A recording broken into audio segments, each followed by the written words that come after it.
Subscribe कीजिए मेरे channel Balaji study अड्डा को और इस बेल आइकन पर क्लिक कीजिए for latest update. Welcome to Balaji Study Adda. नमस्कार दोस्तों, बालाजी स्टडी अड्डा में आपका स्वागत है। जैसे कि फ्रेंड्स, हम टेट का जो मेंस का पेपर है उसका प्रैक्टिस सेट सॉल्व कर रहे हैं। तो पिछले वीडियो में हमने फ्रेंड्स इसका पार्ट फर्स्ट देखा था, जिसमें हमने हिंदी, इंग्लिश और संस्कृत 3 पोर्शन देखे थे। अगर वो आपने हमारा वीडियो नहीं देखा है तो साइड में जो आई बटन है उस पर क्लिक करके आप वो देख सकते हैं। आज के वीडियो में फ्रेंड्स हम बात करेंगे 4 पोर्शन: विज्ञान, पर्यावरण एवं सामाजिक अध्ययन, शिक्षण कौशल और बाल मनोविज्ञान। तो ये 4 पोर्शन जो है आज हम प्रैक्टिस करेंगे। तो चलिए फ्रेंड्स शुरू करते हैं, आप लोग रेडी हो जाइए। तो पहला हमारा फ्रेंड्स क्वेश्चन है कि बार कोड स्कैनर का आविष्कार कब हुआ था, किस सन में हुआ था। हमारे ऑप्शन है 1919, 1974, सन 2001 या 1883। जल्दी से फ्रेंड्स कमेंट सेक्शन में आंसर बताइए इसका। तो फ्रेंड्स हमारा आंसर होगा ऑप्शन नंबर बी, यानी कि 1974 में जो है बार कोड स्कैनर का आविष्कार हुआ था। अगला क्वेश्चन देखते हैं। अगला क्वेश्चन है, प्रकाश का अलग अलग रंगों में होने वाले जो बंटवारा होता है उसको क्या कहा जाता है? पृथक्करण कहते हैं, उलटना कहते हैं, प्रसार कहते हैं या परावर्तन कहते हैं। जल्दी से बताइए फ्रेंड्स, क्या कहते हैं? Option number A, B, C, D क्या होगा? तो इसका सही उत्तर होगा फ्रेंड्स ऑप्शन नंबर सी, यानी कि प्रसार, क्योंकि प्रसार का मतलब ही होता है फैलना। अगला क्वेश्चन है, आँख का बाहरी जो सफ़ेद हिस्सा होता है जो आंतरिक संरचनाओं की रक्षा करता है उसे क्या कहते हैं? 4 ऑप्शन है हमारे पास। Option A iris, B sclera, C retina या डी कॉर्निया। जल्दी से बताइए फ्रेंड्स, क्या होगा इसका answer? Option A, B, C, D में से क्या होगा? तो इसका आंसर होगा फ्रेंड्स ऑप्शन नंबर बी, यानी कि स्क्लेरा।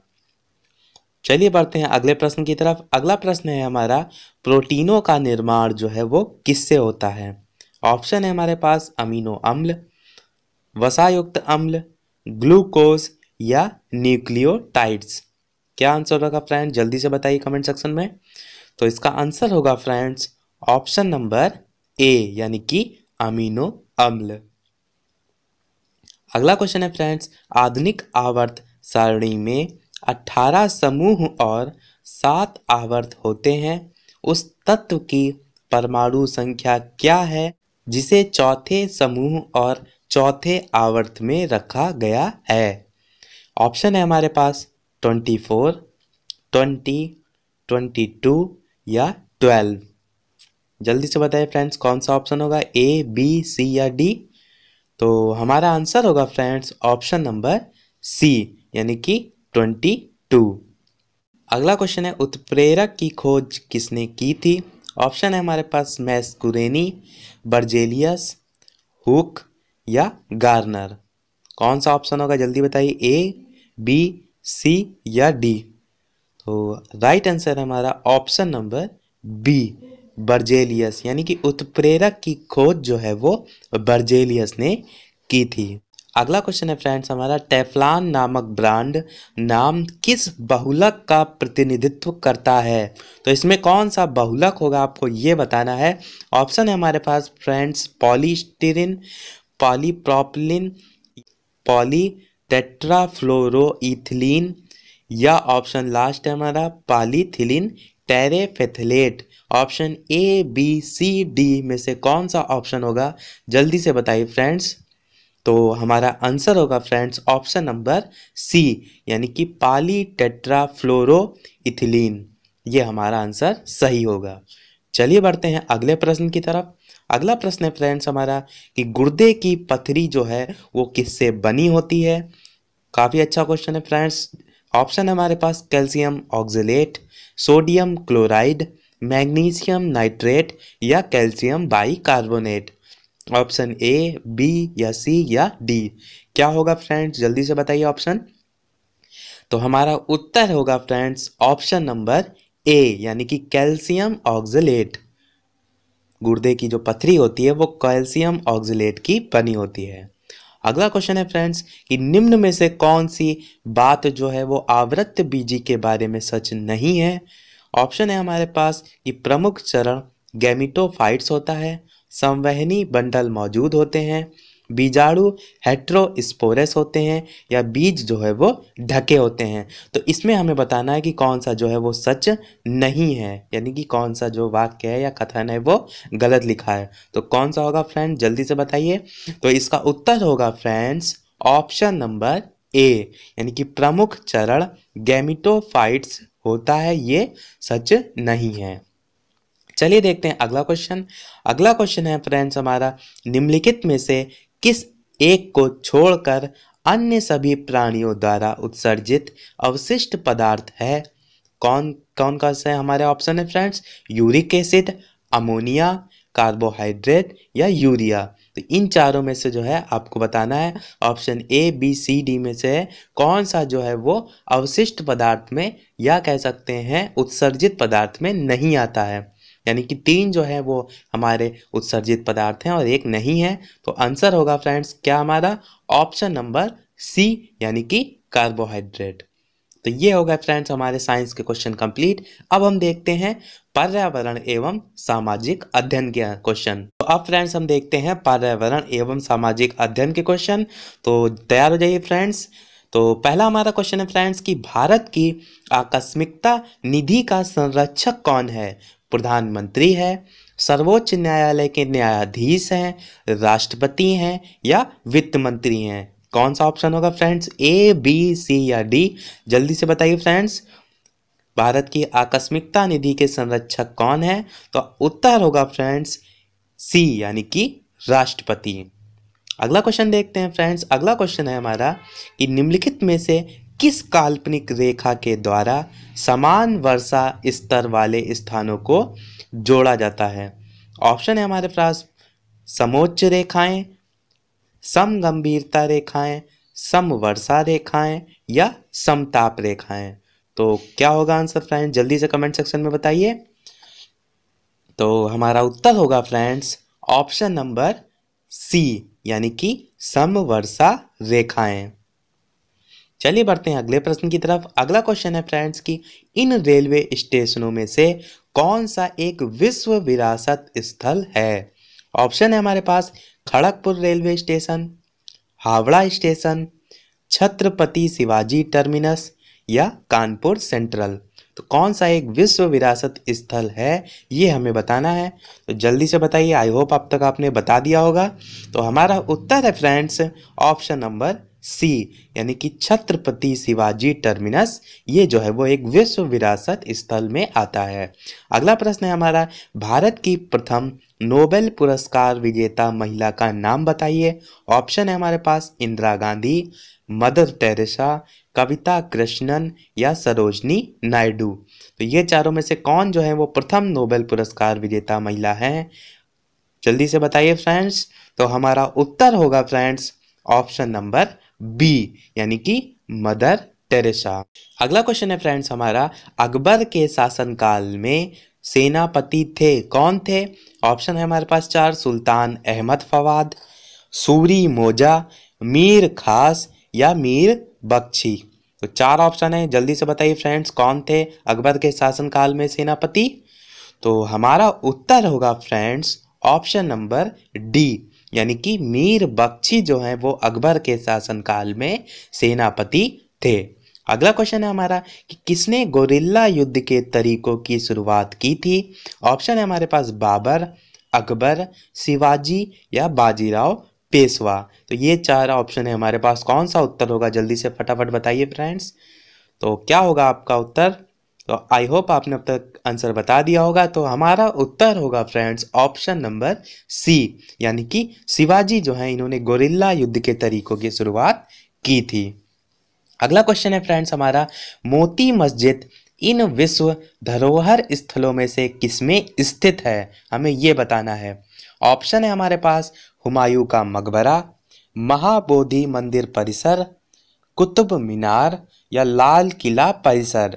तो जल्दी से बताइए फ्रेंड्स कौन सा आंसर होगा, ऑप्शन ए बी सी या डी में से कौन सा होगा। तो आई होप आपने बता दिया होगा अब तक। तो उत्तर होगा फ्रेंड्स हमारा ऑप्शन नंबर डी, यानी कि लाल किला परिसर। अगला क्वेश्चन देखते हैं। अगला क्वेश्चन है हमारा, द्वितीय विश्व युद्ध के दौरान कौन सा देश सर्वोच्च शक्तियों का एक हिस्सा था? ऑप्शन है हमारे पास यूगोस्लाविया, पोलैंड, बेल्जियम या हंगरी। तो जल्दी से बताइए फ्रेंड्स क्या आंसर होगा। ऑप्शन ए, बी या सी या डी क्या होगा? तो हमारा उत्तर होगा फ्रेंड्स ऑप्शन नंबर डी, यानी कि हंगरी। हंगरी जो है वो एक ऐसा देश था जो द्वितीय विश्व युद्ध के दौरान सर्वोच्च शक्तियों में से एक हिस्सा था। अगला क्वेश्चन देखते हैं, मुगल सम्राट अकबर का विश्वसनीय सेनापति कौन था? तो ऑप्शन है हमारे पास राजा टोडरमल, ऑप्शन है दूसरा मानसिंह प्रथम, तीसरा ऑप्शन है बीरबल और चौथा ऑप्शन है तानसेन। क्या होगा जल्दी से बताइए friends. Option A, option B, option C या ऑप्शन डी। तो हमारा उत्तर होगा फ्रेंड्स ऑप्शन नंबर बी, यानी कि मानसिंह प्रथम जो है वो मुगल सम्राट अकबर का विश्वसनीय सेनापति था। चलिए देखते हैं अगला क्वेश्चन। अगला क्वेश्चन है, उत्तर प्रदेश की संसदीय सीटों की संख्या राज्यसभा है कितनी है बतानी है आपको। 12, 16, 18 या 21। Option A, option B, option C या ऑप्शन डी। तो जल्दी से बताइए फ्रेंड्स क्या होगा इसका आंसर। इसका आंसर होगा फ्रेंड्स ऑप्शन नंबर डी, यानी कि 31 जो है वो उत्तर प्रदेश की संसदीय सीटों की संख्या राज्यसभा में है। चलिए अब हमारे कंप्लीट होते हैं पर्यावरण एवं सामाजिक अध्ययन के। अब हम बढ़ते हैं शिक्षण कौशल के प्रश्नों पर। तो पहला हमारा क्वेश्चन है फ्रेंड्स कि शिक्षण प्रक्रिया के पक्ष हैं, शिक्षार्थी हैं, शिक्षक हैं, पाठ्य वस्तु हैं या ये सभी हैं। आपको 4 ऑप्शन है, बताना है कि कौन सा है। तो जल्दी से बताइए फ्रेंड्स इसका आंसर। आई होप ये तो सबको आता ही होगा, किसी ने गलत नहीं किया होगा। तो इसका आंसर होगा फ्रेंड्स ऑप्शन नंबर डी, ये सभी, यानी कि शिक्षार्थी, शिक्षक, पाठ्यवस्तु ये सभी जो है वो शिक्षण प्रक्रिया के पक्ष हैं। चलिए बढ़ते हैं अगले प्रश्न की तरफ। अगला क्वेश्चन है हमारा, एक शिक्षिका अपने आप कभी भी प्रश्नों के उत्तर नहीं देती है, वह अपने विद्यार्थियों को उत्तर देने के लिए समूह चर्चाएं और सहयोगात्मक अधिगम अपनाने के लिए प्रोत्साहित करती है। यह उपागम जो है वो किस सिद्धांत पर आधारित है, आपको ये बताना है। तो हमारे ऑप्शन है फ्रेंड्स, पहला सीखने की तत्परता, दूसरा ऑप्शन है अनुदेशात्मक सामग्री के उचित संगठन, तीसरा ऑप्शन है अनुदेशात्मक सामग्री के उचित संगठन, चौथा ऑप्शन है दूसरा और तीसरा ऑप्शन देखिए फ्रेंड्स लगभग क्या सेम ही 2 बार टाइप हो गया है। और चौथा ऑप्शन है हमारा अच्छा उदाहरण प्रस्तुत करना और भूमिका प्रतिरूप बनाना। तो ये 4 ऑप्शन है हमारे, ये बताना है कि किस सिद्धांत पर आधारित है। तो जल्दी से बताइए इसका क्या आंसर होगा फ्रेंड्स, कौन सा सिद्धांत पर आधारित है। तो इसका उत्तर होगा फ्रेंड्स ऑप्शन नंबर बी, यानी अनुदेशात्मक सामग्री के उचित संगठन। चलिए बढ़ते हैं अगले प्रश्न की तरफ। अगला प्रश्न है फ्रेंड्स हमारा, निम्न में से कौन सा मूल्यांकन के त्रिकोण का भाग नहीं है, आपको बताना है। आपके पास 4 ऑप्शन है, शैक्षिक उद्देश्य, मूल्यांकन, शिक्षण अनुभव या अधिगम अनुभव। तो बताना है आपको कौन सा भाग त्रिकोण का नहीं है या मूल्यांकन के त्रिकोण का भाग नहीं है। तो अब तक आपने कमेंट सेक्शन में आंसर बता दिया होगा। तो इसका आंसर होगा फ्रेंड्स ऑप्शन नंबर सी, यानी कि शिक्षण अनुभव। चलिए देखते हैं अगला प्रश्न। अगला क्वेश्चन है हमारा, समान आयु वर्ग से संबद्ध अन्य सहपाठियों से जब किसी छात्र की तुलना की जाती है तो उसमें एक स्पष्ट शैक्षिक कमी या त्रुटि जो है वो दृष्टिगोचर होती है। मतलब यहाँ पर कहा जा रहा है जब छात्रों की तुलना आपस में की जाती है तो फ्रेंड्स एक स्पष्ट शैक्षिक कमी जो है एक बच्चे में जरूर होगी, तभी जो है वो दूसरा उससे उत्कृष्ट होगा। तो ऐसे बच्चे को क्या कहते हैं, प्रतिभाशाली बालक कहते हैं, पिछड़ा बालक कहते हैं, अपवादी बालक कहते हैं या इनमें से कोई नहीं। जल्दी से बताइए क्या होगा फ्रेंड्स ऑप्शन इस हमारा। तो इसका ऑप्शन होगा फ्रेंड्स ऑप्शन नंबर बी, यानी कि पिछड़ा बालक। अगला क्वेश्चन देखते हैं। अगला क्वेश्चन हमारा कह रहा है कि शिक्षण प्रविधियों के प्रकार कौन कौन से हैं। ऑप्शन है हमारे पास प्रश्नोत्तर, वर्णन, कहानी कथन या ये सभी। तो क्या होगा ऑप्शन फ्रेंड जल्दी से बताइए। ऑप्शन ए, बी, सी या डी शिक्षण प्रविधियों के प्रकार क्या हैं? तो इसका आंसर होगा फ्रेंड्स ऑप्शन नंबर डी, यानी कि ये सभी। चलिए देखते हैं अगला प्रश्न। अगला क्वेश्चन हमारा कह रहा है कि नर्सरी कक्षा से शुरुआत करने के लिए कौन सी विषय वस्तु या जो थीम है वो सबसे अच्छी है? मेरा प्रिय मित्र, मेरा पड़ोस, मेरा परिवार या मेरा विद्यालय। तो ये आंसर तो फ्रेंड लगभग सबको पता होगा कि कौन सा आंसर होगा। तो इसका ऑप्शन होगा ऑप्शन नंबर सी, यानी कि मेरा परिवार।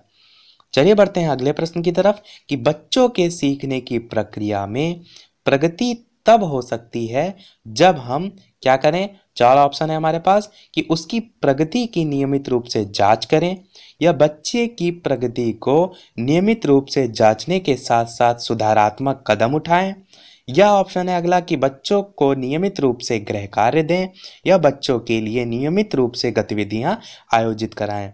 ये 4 ऑप्शन है फ्रेंड, जल्दी से बताइए क्या होगा हमारा आंसर।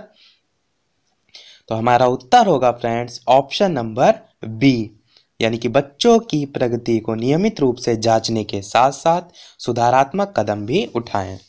चलिए बढ़ते हैं अगले प्रश्न की तरफ। अगला क्वेश्चन हमारा कह रहा है कि सतत एवं व्यापक मूल्यांकन में व्यापक मूल्यांकन शब्दावली से क्या तात्पर्य है हमारा?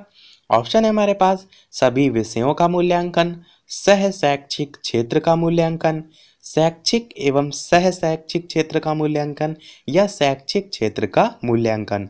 तो ये 4 ऑप्शन है हमारे पास, जल्दी से बताइए फ्रेंड्स क्या आंसर होगा इसका। तो इसका आंसर होगा फ्रेंड्स ऑप्शन नंबर सी, यानी कि शैक्षिक एवं सह शैक्षिक क्षेत्र का मूल्यांकन। चलिए बढ़ते हैं अगले प्रश्न की तरफ। अगला क्वेश्चन हमारा कह रहा है कि कक्षा 1 में बच्चों में भाषा कौशल का विकास जो है वो किस क्रम में होना चाहिए? ऑप्शन है हमारे पास 4। पहला ऑप्शन है सुनना, बोलना, पढ़ना, लिखना, फिर है लिखना, पढ़ना, सुनना, बोलना, फिर है सुनना, लिखना, बोलना, पढ़ना, और ऑप्शन आखिरी है लिखना, बोलना, पढ़ना, सुनना। तो क्या आंसर होगा फ्रेंड, जल्दी से बताइए। और बात की जा रही है कक्षा 1 की, ये भी ध्यान में रख के उत्तर दीजिएगा।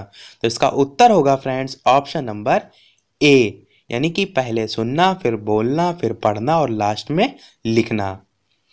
चलिए बढ़ते हैं अगले प्रश्न की तरफ। अगला क्वेश्चन हमारा कह रहा है कि कक्षा 1 और 2 स्तर के जो बच्चे होते हैं, 4 ऑप्शन दे रखे हैं। अमूर्त अनुभवों से शीघ्र सीखते हैं, मूर्त अनुभवों से शीघ्र सीखते हैं, या पढ़कर शीघ्र सीखते हैं, या लिखकर शीघ्र सीखते हैं। तो जल्दी से बताइए क्या आंसर होगा फ्रेंड्स। यहाँ पर जो अमूर्त और ये मूर्त लिखा है, इसका मतलब होता है अमूर्त जो सारी चीज़ें जो होती हैं वो हमारे सामने प्रत्यक्ष रूप से जो है वो नहीं होती हैं। बात करें अगर ये मूर्त की, तो जो हमारे सामने जो है वो प्रत्यक्ष रूप से दिखाई जाती हैं। तो किस माध्यम से जो है वो कक्षा 1 और 2 स्तर के जो बच्चे हैं वो ज़्यादा सीखते हैं? तो आई होप अब तक आपने कमेंट कर दिया होगा। तो जाहिर सी बात है फ्रेंड, जो मूर्त अनुभव होता है, यानी कि किसी चीज़ को सामने दिखाकर, प्रत्यक्ष रूप से दिखाकर जो है हम ज़्यादा आसानी से और शीघ्रता से सीखते हैं। चलिए बढ़ते हैं फ्रेंड्स अगले टाइप पर। तो फ्रेंड्स हमारे शिक्षण कौशल के जो है वो समाप्त होते हैं। अब हम देखेंगे बाल मनोविज्ञान के क्वेश्चन आंसर। तो चलिए फ्रेंड्स शुरू करते हैं। तो पहला क्वेश्चन है फ्रेंड्स हमारा, प्रतिभाशाली बालकों में निम्न विशेषता होती है। ऑप्शन है हमारे पास अधिक महत्वाकांक्षा, बुद्धि लब्धि 110 से अधिक, तीसरा ऑप्शन है विस्तृत शब्दकोश, या चौथा ऑप्शन है उपरोक्त सभी। जल्दी से आंसर फ्रेंड्स कमेंट सेक्शन में बताइए। आई होप जो है आपने अब तक आंसर बता दिया होगा। तो आंसर होगा फ्रेंड्स इसका ऑप्शन नंबर डी, यानी कि उपयुक्त सभी। चलिए बढ़ते हैं अगले प्रश्न की तरफ। अगला क्वेश्चन हमारा कह रहा है कि प्रतिभाशाली बालक वह है जो अपने उत्पादन की मात्रा, दर तथा गुणवत्ता में विशिष्ट होता है। तो ये कथन जो है वो किसने दिया है, ये हमको बताना है। 4 ऑप्शन है हमारे पास। पहला ऑप्शन है टर्मन एवं ओडन द्वारा, दूसरा है कैरल एवं मार्टिन्स द्वारा, तीसरा है R.W. टेलर द्वारा, और चौथा है इनमें से कोई नहीं। तो जल्दी से बताइए कमेंट सेक्शन में फ्रेंड्स इसका आंसर क्या होगा। तो इसका आंसर होगा फ्रेंड्स ऑप्शन नंबर सी, यानी R.W. टेलर द्वारा जो है ये कथन या स्टेटमेंट दिया गया है। चलिए बढ़ते हैं अगले प्रश्न की तरफ। अगला क्वेश्चन हमारा कह रहा है कि निम्नलिखित में से कौन सा विकास का सिद्धांत है। 4 ऑप्शन है हमारे पास। पहला है कि यह निरंतर चलने वाली प्रक्रिया नहीं है, दूसरा ऑप्शन है विकास की सभी प्रक्रियाएं अंतः संबंधित नहीं है। तीसरा ऑप्शन है कि सभी की विकास दर समान नहीं होती है। और चौथा ऑप्शन है विकास हमेशा रेखीय होता है। तो जल्दी से बताइए फ्रेंड्स, आई होप अब तक आपने बता दिया होगा। तो इसका आंसर होगा फ्रेंड्स ऑप्शन नंबर सी, यानी कि सभी की विकास दर समान नहीं होती है। अगला क्वेश्चन हमारा है कि शैशवावस्था की मुख्य विशेषता क्या नहीं है, ये बताना है इसमें। यहाँ पर क्वेश्चन में एक चीज फ्रेंड्स याद रखा करिए, क्वेश्चन में फ्रेंड्स ये चीज ध्यान से पढ़ा करिए कि क्वेश्चन में पूछा गया है कि नहीं है या है। ये काफी बार जो है आप मिस कर जाते हैं, इससे क्वेश्चन जो है उसका आपका आंसर जो है वो गलत हो जाता है। तो ऑप्शन है हमारा कि सीखने की प्रवृत्ति, तो इसमें हमें बताना है कि शैशवावस्था की कौन सी मुख्य विशेषता नहीं है। ऑप्शन है हमारा सीखने की प्रक्रिया से तीव्रता, जिज्ञासा की प्रवृत्ति, अनुकरण द्वारा सीखने की प्रवृत्ति या चिंतन प्रक्रिया। जल्दी से बताइए, आई होप आपने आप तक बता दिया होगा। तो आंसर होगा फ्रेंड्स हमारा ऑप्शन नंबर डी, यानी चिंतन प्रक्रिया जो है वो शैशवावस्था की मुख्य विशेषता में नहीं आता है। अगला क्वेश्चन है शर्म तथा गर्व जैसी जो भावना है उसका विकास किस अवस्था में होता है। ऑप्शन है हमारे पास शैशवावस्था, बाल्यावस्था, किशोरावस्था या वृद्धावस्था। तो जल्दी से बताइए फ्रेंड्स क्या आंसर होगा इसका। तो आंसर होगा फ्रेंड्स हमारा ऑप्शन नंबर बी, यानी कि बाल्यावस्था। शर्म तथा जो गर्व जैसी भावनाएं होती हैं उसका विकास बाल्यावस्था में होता है।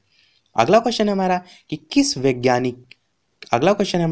मनोवैज्ञानिक के अनुसार विकास एक सतत और धीमी प्रक्रिया है। काफी इंपॉर्टेंट स्टेटमेंट है फ्रेंड्स, तो आपको पता होना चाहिए। ऑप्शन है हमारे पास कॉलेसनिक, पियाजे, स्किनर या हरलॉक। किसने दिया था फ्रेंड्स, जल्दी से बताइए इसका आंसर। ऑप्शन ए, बी, सी या डी में से क्या होगा। तो इसका आंसर होगा फ्रेंड्स ऑप्शन नंबर सी, यानी कि स्किनर। चलिए बढ़ते हैं अगले प्रश्न की तरफ। पिछड़े बालक ऐसे बच्चे हैं, ऑप्शन है हमारे पास चार की पहला है सीखने की गति जिनकी धीमी हो, या बुद्धि लब्धि स्तर जिनका 80 से 90 हो, या मानसिक रूप से अस्वस्थ और असमायोजित व्यवहार हो, या उपयुक्त सभी। तो जल्दी से बताइए फ्रेंड्स, पिछड़े बालक की श्रेणी में जो है वो कौन कौन सा जो है वो ऑप्शन आ जाएगा। तो आई होप आपने बता दिया होगा। तो आंसर होगा फ्रेंड्स इसका ऑप्शन नंबर डी, यानी कि उपयुक्त सभी। अगला क्वेश्चन है हमारा कि अधिगम का व्यवहारिक सिद्धांत निम्न है। तो चार ऑप्शन है हमारे पास। पहला है संबद्ध प्रतिक्रिया का सिद्धांत, दूसरा है स्किनर का क्रिया प्रसूत अधिगम का सिद्धांत, तीसरा है प्रबलन सिद्धांत और चौथा है उपयुक्त सभी। तो हमको बताना है अधिगम का व्यवहारिक सिद्धांत इनमें से कौन सा है। तो जल्दी से बताइए फ्रेंड्स कमेंट सेक्शन में आंसर इसका। तो आई होप आपने अब तक आंसर इसका बता दिया होगा। Option A, B, C, D में से क्या होगा। तो इसका आंसर होगा फ्रेंड्स ऑप्शन नंबर डी, उपयुक्त सभी। यहाँ पर जो अधिगम है इसका अर्थ होता है सीखना। चलिए बढ़ते हैं अगले क्वेश्चन की तरफ। अगला क्वेश्चन हमारा कह रहा है सीखना व्यवहार में उत्तरोत्तर सामंजस्य की प्रक्रिया है। यह कथन जो है वो किसने दिया था, ये स्टेटमेंट किसने दिया था। ऑप्शन है हमारे पास क्रो व क्रो, दूसरा ऑप्शन है पियाजे, तीसरा ऑप्शन है स्किनर और चौथा है कोहलर। तो स्टेटमेंट किसने दिया था फ्रेंड, जल्दी से बताइए। तो आई होप आपने अब तक बता दिया होगा। तो ऑप्शन होगा इसका हमारा ऑप्शन नंबर सी, यानी कि स्किनर। स्किनर ने जो है ये स्टेटमेंट दिया था। चलिए देखते हैं अगला और लास्ट क्वेश्चन। अगला क्वेश्चन और लास्ट क्वेश्चन है फ्रेंड्स हमारा कौन सा सीखना स्थायी होता है। तो बहुत अच्छा क्वेश्चन है, जल्दी से बताइए फ्रेंड्स। रटकर, सुनकर, समझकर या देखकर, कौन सा ऑप्शन होगा फ्रेंड्स, जल्दी से कमेंट सेक्शन में टाइप करके बताइए कौन सा आंसर होगा। Option A, option B, option C या ऑप्शन डी। तो जल्दी से बताइए फ्रेंड्स, आई होप आपने अब तक बता दिया होगा। तो हमारा उत्तर होगा फ्रेंड्स ऑप्शन नंबर सी, यानी कि समझकर। किसी चीज को अगर हम समझेंगे तो वो सबसे ज्यादा स्थायी होता है। तो इसी के साथ जो है ये हमारा पार्ट कंप्लीट होता है। अगले पार्ट में जो है हम बाकी पोर्शन जो है वो बचा हुआ लाएंगे। तो इसी के साथ जो है हमारा ये वीडियो समाप्त होता है। अगर हमारा प्रयास आपको पसंद आया तो प्लीज़ इस वीडियो को लाइक कीजिए, शेयर कीजिए और हमारे चैनल को सब्सक्राइब कीजिए। और सब्सक्राइब के बगल में जो नोटिफिकेशन बेल है उसे जरूर ऑन कीजिए, जिससे कि आपका कोई भी वीडियो मिस ना हो। तो फ्रेंड्स मिलते हैं अगले वीडियो में, तब तक के लिए नमस्कार। Thank you for watching.